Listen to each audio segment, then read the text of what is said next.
If this video found you tonight, maybe it wasn't by accident. Maybe your heart has been carrying something so heavy that you've forgotten what it feels like to rest. Maybe you've spent so much time being strong for everyone else that no one has noticed how tired you've become. Or maybe you don't even know why you're hurting anymore. You only know that somewhere along the way, life stopped making sense. If that's where you are, stay with me. For the next few minutes, you don't have to solve your problems. You don't have to have the right words. You don't have to understand why everything happened the way it did. Just breathe. Take one slow breath. Let your shoulders soften. Allow your heart to rest, even if it's only for a little while.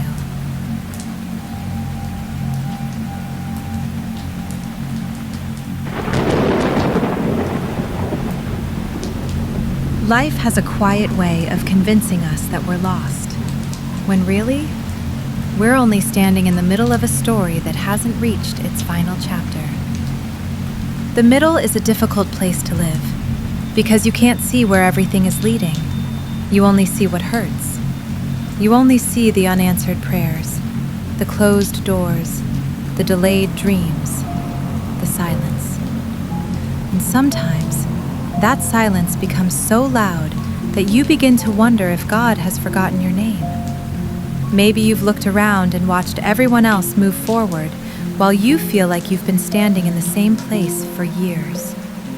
Maybe you've watched friends build careers, falling in love, traveling the world, building their own families, while you're quietly asking yourself, what am I doing wrong? Maybe you prayed until there were no words left. Maybe you've smiled in front of everyone, then cried the moment you were finally alone. If you've done that, I want you to hear something. There is nothing wrong with you. You are not weak because you're struggling. You are not behind because your journey looks different. And you are certainly not forgotten. Sometimes, life becomes messy before it becomes meaningful. A seed disappears beneath the soil before anyone ever sees the tree.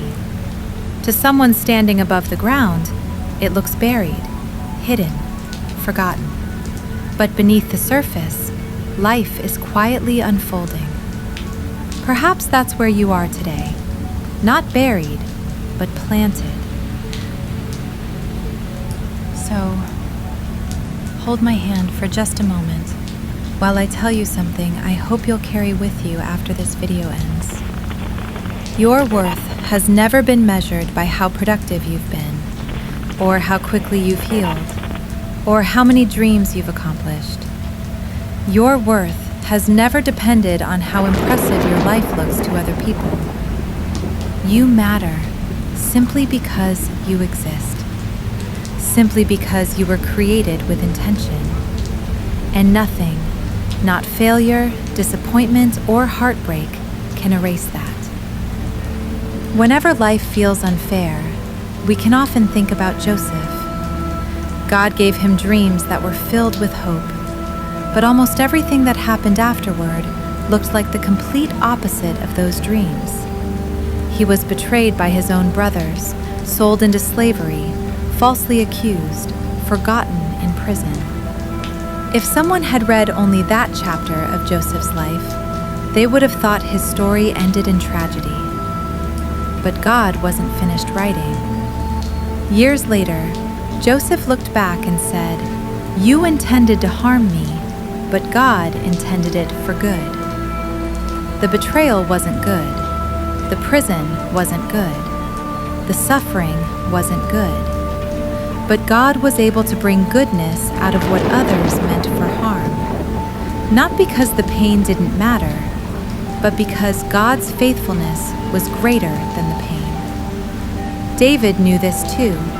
Before he ever became king, he spent years hiding in caves, waiting, running, wondering when God's promise would finally come true. Those years probably didn't make sense while he was living them, but they weren't wasted.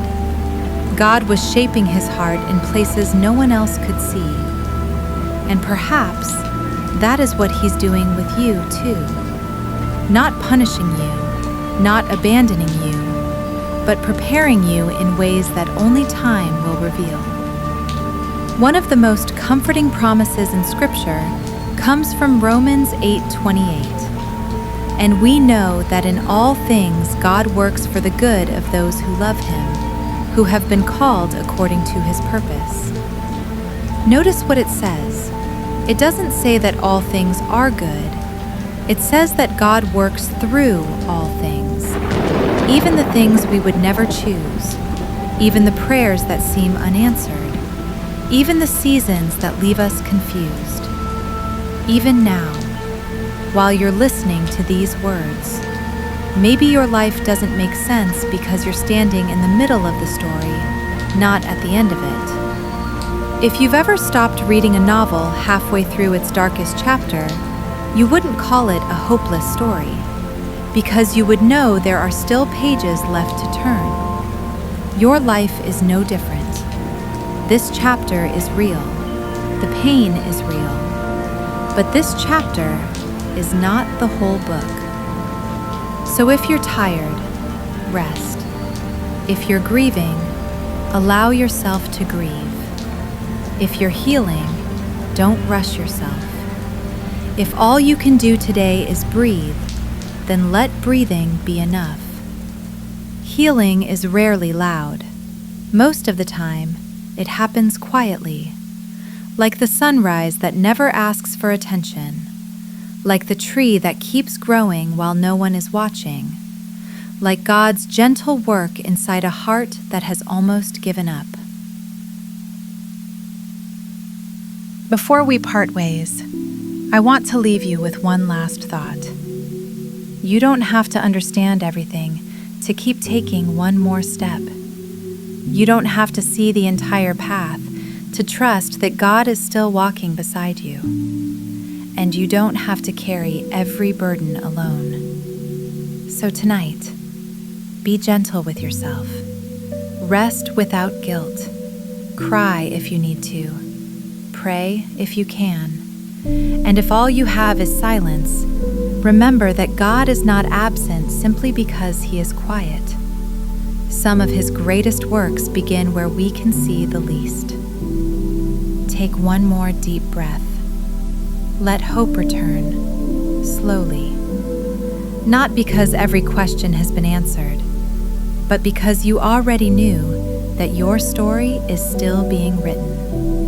And perhaps, years from now, you'll look back on this season not as the chapter where everything fell apart, but as the quiet beginning of the life that God was patiently preparing for you all along. Until then, may peace find your heart, may the hope stay with you, and may you remember, you have never been walking this road alone.